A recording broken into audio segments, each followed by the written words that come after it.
Hi guys, welcome to this evening's chat. I just want to let you know I'm using my iPad tonight. Our connection to the big screen on the computer did not take, so I hope you guys can hear me. I hope you guys understand everything I'm saying. And by the way, if you do have questions, I can't answer them here on the iPad, but I'll be delighted to take care of them later when we're all done. So feel free to send me out any questions that you may have. Tonight's topic is how do you handle your fears? That's a big topic. I think most everybody that we know, everyone that we meet, every human being, every person on earth at some point or another has had some type of fear responses, fear reactions. And I want to take a look at this through a very, very different lens, a slightly different approach. So we're going to break this really into two sections.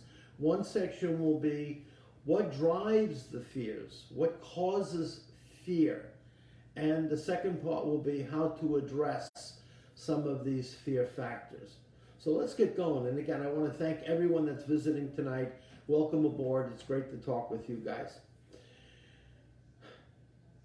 The word fear is commonly referred to as a response or a reaction to a situation that we perceive will cause us harm to those that we love. In some way, it drives a sense of anxiety, trepidation, a tremble in the heart and soul. Now, some fears are genetically given to us. They are actually a gift. You might say, what is this guy crazy? How can fear be a gift? But actually it is. We have an instinctive reaction, for example, that you feel a certain fear level rise when you are driving in a very, very heavy downpour, perhaps on an icy road, when you're stepping across a dark street, walking down an empty hallway, and you can't really see what's in front of you. Many people will say, I feel frightened of this experience. I am feeling fearful. Where in truth, they are really having a preservation instinct that is rising. Your part of your genetic makeup as a human being is to provide you these responses and these reactions. And once you get from across the street, once you drive safely through a slick highway, or once you pull in your driveway after the snow is starting to come down, you might go, woof, that was a little edgy. That was making me nervous. I felt a little frightened. But now that I'm in my driveway, I feel safe. The fears rapidly leave. You see the lights on in your home, and you go, and the fear factor moves away. You may describe in brief memory how it felt a half hour ago when you were driving in rain, or you may talk about for the next 25 minutes how you slid on the road on a snowy night and it made you feel anxious or very, very frightened. So I get that. But generally speaking, this fear is very, very important to us as a human animal. For those of you that have children, myself included, and grandchildren, I'm sure many of you do, we have a normal instinct within us as parents, as protectors, to help our children grow and activate their normal alarm system that is given to us. What we don't want to do is don't want to instill fearfulness thinking into our children, into ourselves, perhaps by our parents. And if that was done, I'm not saying it was done cruelly or maliciously, but many parents feel there's an obligation, rather than teaching protection and responsible thinking and responsible attitudes towards certain behaviors. I've met and seen many, many people, with or without kids, that teach the other to be frightened of a situation, to be fearful of a situation.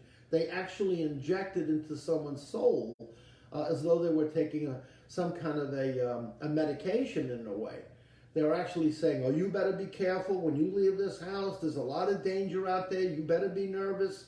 And this is drilled into people's heads. There are people I've met. I live near the beaches. I'm not far from the Great Jones Beach here on Long Island. We're about 10 minutes away. and people drive down there. And of course, you want to use good caution and be very mindful and alert of the ways of the riptides, the currents. The great professional lifeguards are there to assist us, right? But they can't see everybody all the time. So there's a special amount or a certain amount of caution and control and preparedness when one enters the ocean or one enters a swimming pool. It doesn't mean you have to inject fearfulness into the person to keep them from going near that which frightens them, right? So I want to make sure we're clear about this, that there is this very beautiful, powerful gift given to us by the human experience through instinctive, through a million years of evolution. We have been taught and instinctively respond to certain situations which people call fearful, full of fear.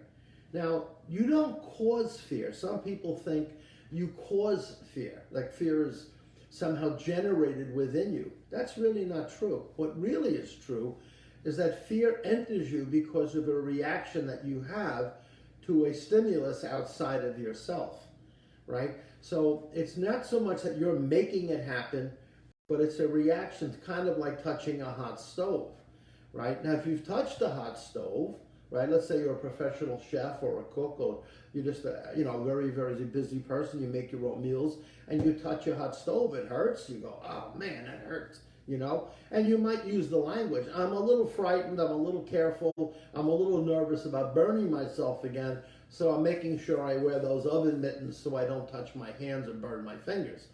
But if you walk away from the kitchen, oh, I can't go back, I'll never go back in the kitchen again, I can't go near the stove, it hurt me so much, I'm frightened of my own stove.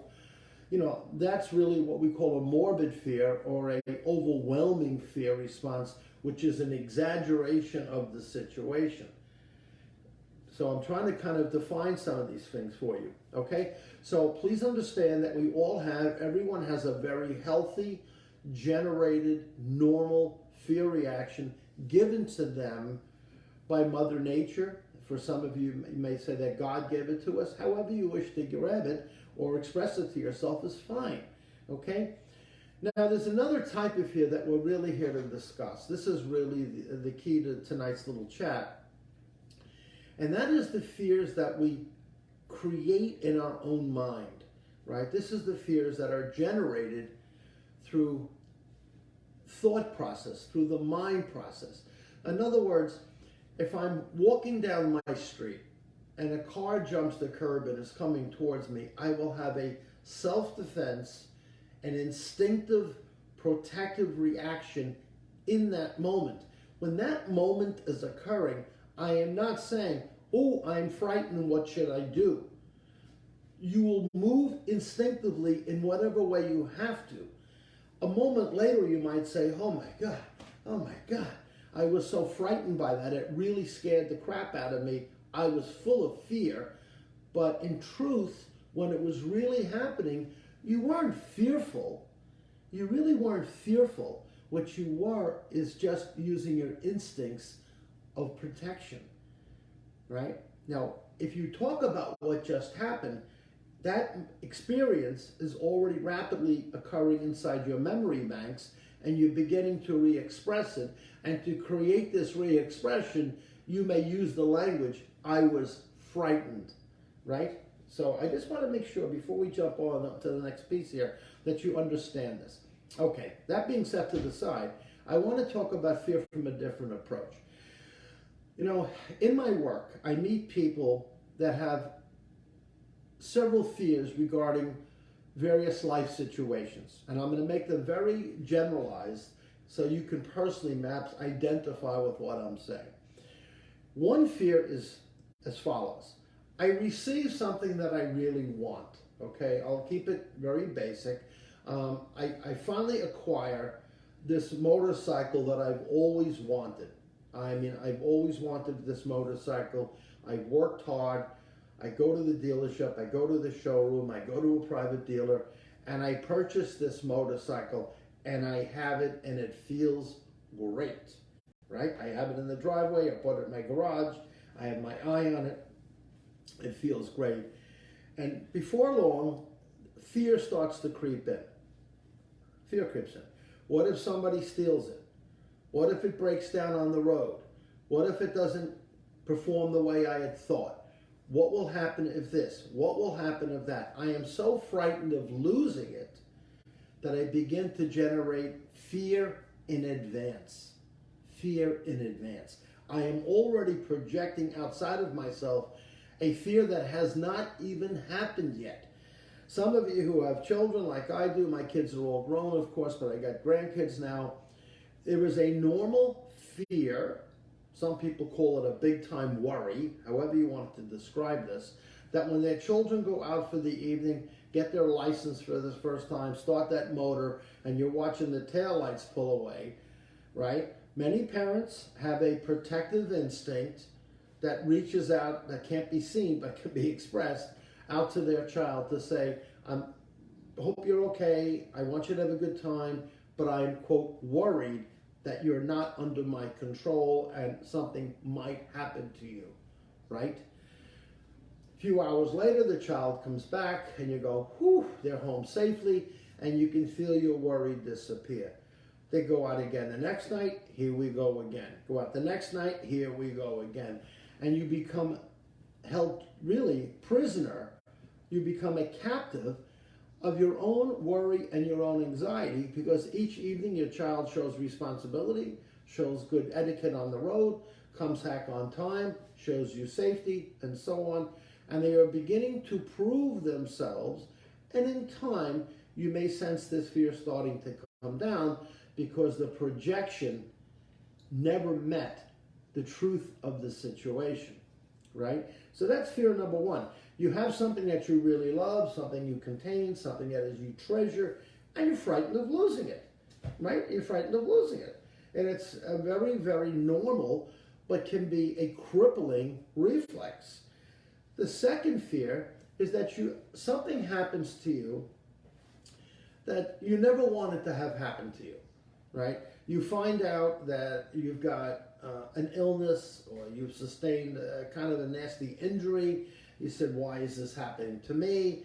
And you go to physicians, you go to therapists, you go for help, you go for counseling, and the situation doesn't seem to really alleviate. You're always worrying that it's never going to go away. I'm never going to get better. I'm never going to get it better. I don't care what the doctor says. He tells me I'm getting better. I don't feel better. I'm worried I'll never get better. And the next thing you know, the situation you didn't want is scaring the heck out of you, even though you've been told it's going to be remedied, it won't be a problem, and you'll be fine, and that this 4-week repair of your broken finger will take 4 weeks to repair, and you'll be fine. Yeah, no, it's not going to work like this. And then once again, there's a negative projection, a negative feeling about something, especially to something that you did not want to have happen to you. And then the last fear that a lot of people have, and this is going on right now in the economy with everything going on, there's the fear of this unknown element down the road, right? What will happen if this happens? What will happen if that happens? I don't know what I'm going to do with this. I don't know what I'm going to do with that. What if my children leave the state? What if my husband doesn't want to talk to me anymore? He's too concerned about losing his job. What if, what if, what if, what if? And this, of course, drives fear, right?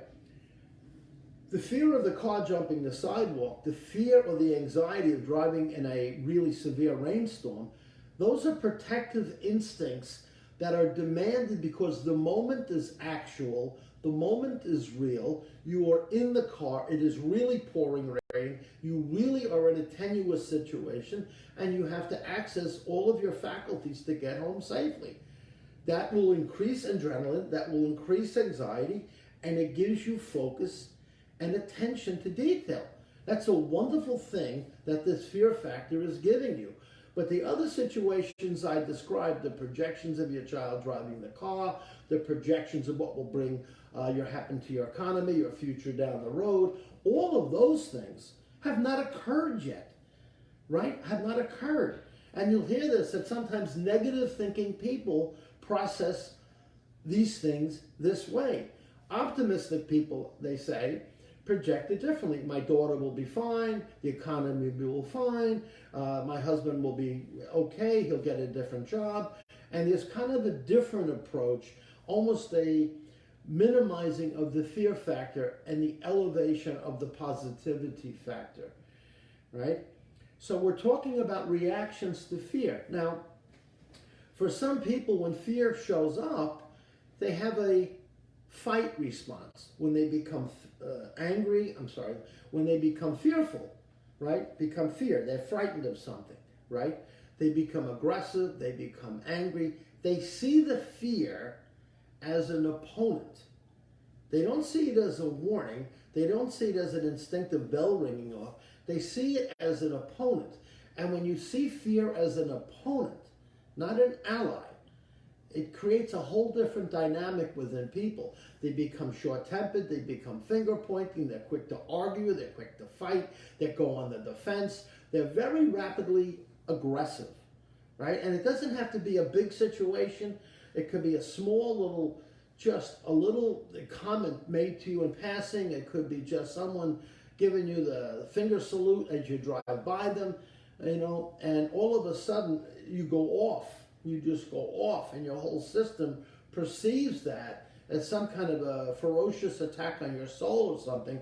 And really what you're saying is, I'm frightened if I don't respond with aggression. If I'm not true to my aggressive nature, I'm showing that I'm weak, I have no courage, I have a fear feeling, an irritation feeling. They're not necessarily frightened of the person or the situation. They're frightened that if they don't act a certain way, they have let themselves down. They have the fear of being less. So for some people, having an aggressive reaction to fear is positive certain times, absolutely. But other times it can be very, very damaging. Now for other people, they withdraw. They kind of run, they escape the fear. Now, if a charging bull is coming at you, hopefully you don't have charging bulls, but you have a charging bull coming at you and you realize that the power and the force and the aggression coming at you is so over the top, of course withdrawal is the smart play. Of course it's the smart play, right? You want to get out of the way of that kind of a danger because it presents itself to you in the moment, right? But there are people who have projected fears, projected anxieties, projected worries, and they withdraw. They won't even leave their house. They don't want to make phone calls. They don't want to communicate with people. They use the withdrawal or the receding away from fear not as a protection. They use it almost as a form of denial. They rationalize their behavior. They blame everything else. And they really hide in the veil of saying, I don't like it, I don't want it, I don't need it, this is not for me, and the dance continues. And what they're really saying is, my projection of this, I feel frightened because I'm projecting a certain thing. It hasn't even gotten here yet, but I know it will. I can tell it's going to happen, and therefore I'll stay in the house because if I go outside of the house, or if I make the phone call to my job or whatever, I know it's going to be negative. I just know it. And that creates another kind of a fear. Now, other people, by the way, when they have a fear response, they freeze. They don't fight, they don't run, they just stand still. You may think that's not always healthy, but at times it is. It is well known with certain hunting communities. I'm not a hunter, by the way, but there are people that hunt, there are people that are in certain environments, and the trainer, the naturalist will say, shh, don't move, freeze. Don't create any ruffle, don't create any energy, don't do anything. Freeze. Just allow the animal to sniff you, it'll move along, and don't bother it. That's when you get aggressive or try to run away. It interprets you as prey, and next thing you know, you have the dog biting your leg or something, and that's a whole different can of corn. So freezing is not necessarily bad when you have this fear factor. It also allows, now when you freeze, it doesn't always mean you freeze solid like a brick of ice. Freezing means you remain still. You're not being aggressive. You're not withdrawing. You're sitting in this place, this aware place, which is the fourth level. Actual freezing means you do nothing. You're just chattering your lips, your teeth are chattering, you're sitting like this emotionally. You can't move, leave me alone, like this, and you freeze, curl up your knees into your chest, and lay there. And the fear just keeps on coming because you're doing it to yourself. If you lay in your bedroom and you look at the ceiling and it's 10 o'clock at night and everyone's home and you're relaxed and you're full of fear, you understand that you're generating this. This is a self-generating fear factor, right? I'm going to talk a little bit about what the Bible shares. Now, the Bible, I want to be more specific. I'm talking about the Lord's Prayer, which is really biblical, so to speak. But I'm not, to be honest, I'm not a Bible scholar. I'm not even sure if the Lord's Prayer is in the Bible. I don't think it is. But if it is, forgive me, I may be wrong about that. But I think most people know the Lord's Prayer, at least on some level. And I'm not coming from a religious perspective. I'm coming from a teaching perspective. In the Lord's Prayer, there's a reference that says, "Forgive us our trespasses as we forgive those who trespass against us," right? The word trespass means you're going where you don't belong. You may, for those of you that know New York at all, or upstate, or perhaps your own community, you may see a farming area or some kind of a property, perhaps a construction site that says no trespassing. And you know, clear in front, right up front in your face, don't step over here. Don't do it, right? You're going to be, there will be consequences if you do. And for the average person, they respect that, right? They do. They don't usually violate people's private space. Don't trespass, right? But spiritually, internally, that's a whole different ballgame. Externally, if you see a sign on a property, you just keep walking past. You don't violate it. You don't trespass. But internally, emotionally, it's a whole nother topic, a whole nother subtopic. What most people do is they do trespass. What does that mean?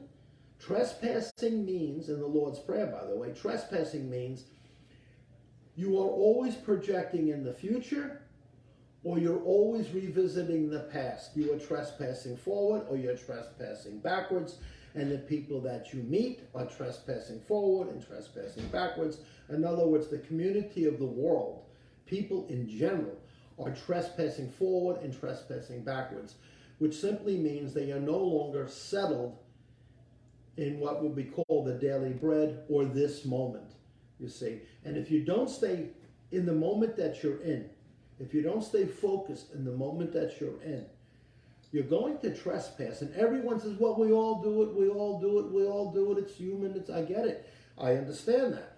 But it's also the cause of great suffering. Great suffering.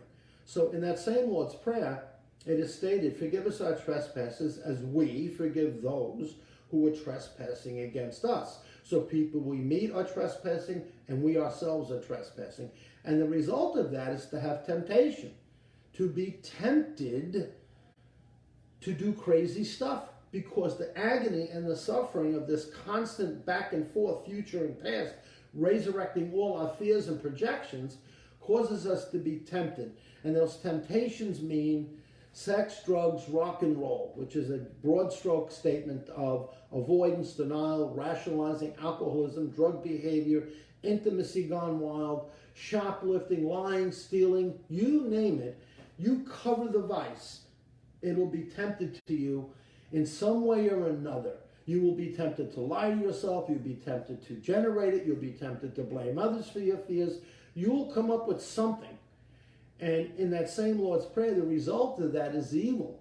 The evil meaning that you're going to have anxiety, you're not going to sleep well, you're going to be agitated, you can't embrace your family the way you want, you're always working on a razor's edge, you're always feeling the other shoe is about to drop. That is what the Christ figure would have called an evil experience.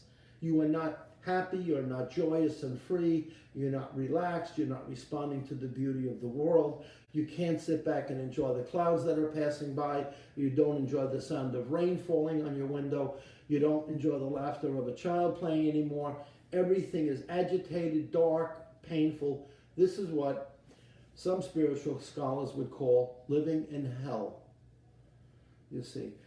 So to put kind of a lid on this, when there is fear, when you sense the fear, you have been given a gift, meaning that you sense the fear is rising. You have a chance to witness it, which means you have learned to separate yourself to some degree between the thoughts that are driving your fear, and you see them as only thoughts, streams of thinking, and that the fear that you're describing in your mind is not in front of your face. It is not here. It is either in the past, what you experienced, and you call that fearful, or it's a projection that something that bothered you once before will repeat itself once again, and you're going to keep rebooting it. Thus the term, everybody seems to worry an awful lot about nothing. And that has been proven psychologically. About 97% of what you worry about never comes true. There may be 1 or 2 or 3 situations, yes, that do manifest and do come true. And you might say, well, my fears came true, right? It's not your fears that came true. The situation simply unfolded and it matched a projection that you had. But those situations are extremely low. Some people generate their own versions of that. They're saying, I know I'm going to get fired. I know I'm going to get fired. I know I'm going to get fired. And if you look at their timesheet, yeah, they missed work 4 or 5 times because they stayed out all night drunk and they kept calling their boss and saying they can't show up, they can't show up. And then they show up for a paycheck on a Friday and they're shaking in their britches because the boss says, listen, you're gone. You haven't showed up for work all week and you want me to pay you? No, we're done, right? You actually created your own fear factor for yourself, right? Which is a self-punishing mechanism. So when you learn to deal with your fears, the big helper here is to understand fear requires 2 things. Fear requires your thoughts, and fear requires your time to make these thoughts come true. When those things are occurring, you can make yourself frightened about almost anything. When the situation actually shows up, you will have a normal human response to act in the best way you are capable of acting in that moment. That is no longer a frightening situation. It is simply a survival situation, an instinctive reaction situation. You may even say to yourself, well, I'm frightened when the wedding comes to a close. I'm having such a good time. I'm going to be so upset when it comes to its close. I'm frightened how I'm going to feel when it's over. You can't even sit back and enjoy the party because you're frightened if the party doesn't go a certain way, or someone's dress gets a little glass of water on it, or something else happens. There's always this need to make the situation perfect according to your rules. There are no rules according to this. There are no rules. The only thing that you really have to do, and I'm not trying to oversimplify this, but the only thing that is really needed is to learn to stay present. And if you feel that you can't, you're all over the place, Robin, I know, maybe it's easy for you, it's not easy for me. Go back to the root. What do you mean? What the root? What root? Go back to your breathing. This is the technique that the Buddha taught. When things are too much, when you get called away by too much thought, by too much projection, start following your breath, sensing your breathing, bring your attention back to your breath, bring your attention back to the beauty of the moment you're in, be still, and folks, trust me, the divine grace, the divine light will take care of the rest. Learn to trust the universe itself that has given birth to you and called you to enjoy this beautiful experience that we call life. We call life. Okay? Guys, I thank you very much, and I want to just repeat, if you do have questions, feel free to send them. I will catch up to them for you, and I will respond back to you, I promise. Sorry about this little iPad there, but I can't click back right now. Okay? Thank you so very much. I look forward to seeing you guys for our next chat. Have a good night. Thank you.